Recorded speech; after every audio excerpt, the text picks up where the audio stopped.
राज्य में दवाओं, खासकर एंटीबायोटिक्स का गैर जिम्मेदाराना इस्तेमाल और उससे होने वाले नुकसान को जानना इसलिए भी बेहद ज़रूरी है क्योंकि इन दिनों ऐसे रोगियों की संख्या तेज़ी से बढ़ी है जिन पर सामान्य बीमारियों में भी एंटीबायोटिक्स काम नहीं करता।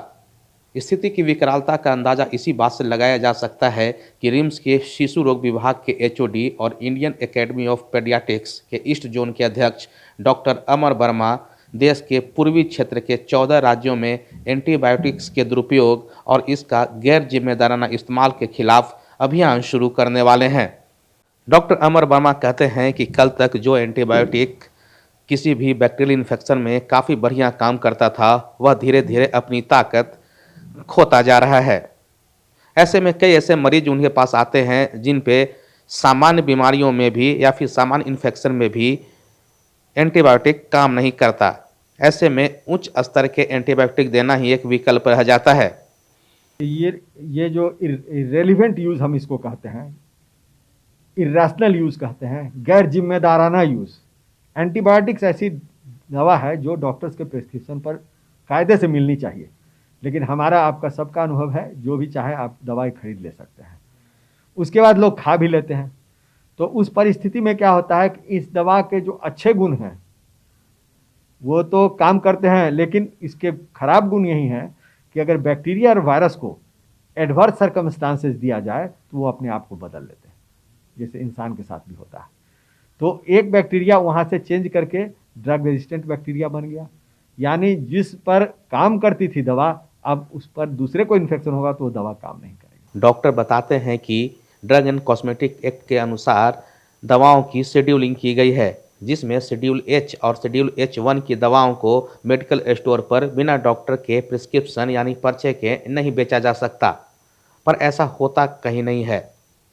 झोला छाप डॉक्टर से लेकर नीम हकीम तक बिना एंटीबायोटिक की ज़रूरत समझे और इसके शरीर पर होने वाले दुष्परिणाम को जाने जमकर रोगियों पर इसका इस्तेमाल करते हैं। और तो और अब तो कोई भी व्यक्ति मेडिकल स्टोर पर जाकर एंटीबायोटिक खरीद लेता है। सदर अस्पताल रांची के मेडिकल अफसर डॉक्टर अरविंद की माने तो कुछ एंटीबायोटिक तो इतने खतरनाक होते हैं कि उनका बेजा इस्तेमाल से कैंसर तक का खतरा होता है। देखिए, एंटीबायोटिक का उपयोग इम्पोर्टेंट है, उपयोग से ज़्यादा इम्पोर्टेंट है दुरुपयोग। एंटीबायोटिक का यूज वहीं करना चाहिए जहां उसका ज़रूरत है। इसका मतलब हुआ कि जहां पर आपको स्ट्रॉन्ग सस्पिशन है कि यहाँ पर इन्फेक्शन है, बैक्टीरियल इन्फेक्शन से हुआ है या इन्फेक्शन का चांसेस है, उसमें ही करना चाहिए। और उसमें भी जो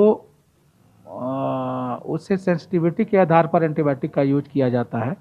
एम्पिरिकल भी करते हैं हम लोग, लेकिन कि लिमिटेड यूज करना चाहिए, अननेसेसरी यूज नहीं करना चाहिए। के दुरुपयोग तो स्वास्थ्य के लिए अच्छा नहीं है। अच्छा नहीं होने का कारण यही है कि एंटीबायोटिक्स का रोल है कि अगर कम डोज में और ड्यूरेशन अगर कम दीजिएगा तो उस बैक्टीरिया के खिलाफ वो और रेसिस्टेंस डेवलप कर जाएगा। नतीजा होगा कि कल के डेट में एंटीबायोटिक सुनेगा नहीं। तो अगर मान लिया कि बढ़िया एंटीबायोटिक का आविष्कार नहीं हो रहा है या नहीं होगा या महंगा फिर दवाई देना होगा तब जा कर के सुनेगा। जो दवाई सस्ती दवा से जो एंटीबायोटिक से काम हो जाएगा उसके लिए महंगी एंटीबायोटिक देना पड़ता है, और आज हो रहा है। आज छोटी छोटी चीज़ में हायर एंटीबायोटिक का यूज हो रहा है। नतीजा यही है। जैसा है कि क्लोरामफेनिक्लोल मतलब बहुत ब्रॉड स्पेक्ट्रम एंटीबायोटिक है, और हम लोग जब उसको देते हैं बहुत सीवियर बीमारी में देते हैं, डॉक्टर समझ करके हम लोग उसको हॉस्पिटल में यूज़ किया जाता है। लेकिन बाहर में देखते हैं कि बहुत से प्रैक्टिशनर लोग हैं वो सीधा रामबाण की तरह उस दवा को यूज़ करते हैं।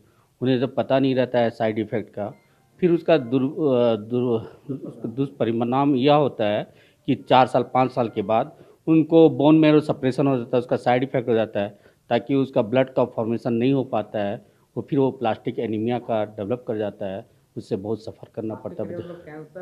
हाँ, एक तरह का ब्लड कैंसर है। जनरेशन 1 से लेकर अब तक की सभी एंटीबायोटिक दवाओं को लेकर डॉक्टर कहते हैं कि धीरे धीरे इनका असर बीमारियों पर कम हो रहा है। साथ साथ बैक्टीरियल इन्फेक्शन पर भी अब यह कम कारगर सिद्ध होते जा रहे हैं। ऐसे में इसका दुरुपयोग रोकना बेहद ज़रूरी है। हैरत की बात यह है कि औषधि निदेशालय से लेकर ड्रग इंस्पेक्टर की टीम और जिले में सिविल सर्जन का पूरा महकमा और तंत्र होने के बावजूद नियम को ताक पर रखकर धड़ल्ले से एंटीबायोटिक की खरीद बिक्री हो रही है और झोला छाप डॉक्टर उसका जमकर रोगियों पर इस्तेमाल कर रहे हैं, जिससे रोगियों के स्वास्थ्य ठीक होने की जगह उनका सेहत बिगड़ने का खतरा बना रहता है। ईटीवी भारत के लिए रांची से उपेंद्र कुमार की रिपोर्ट।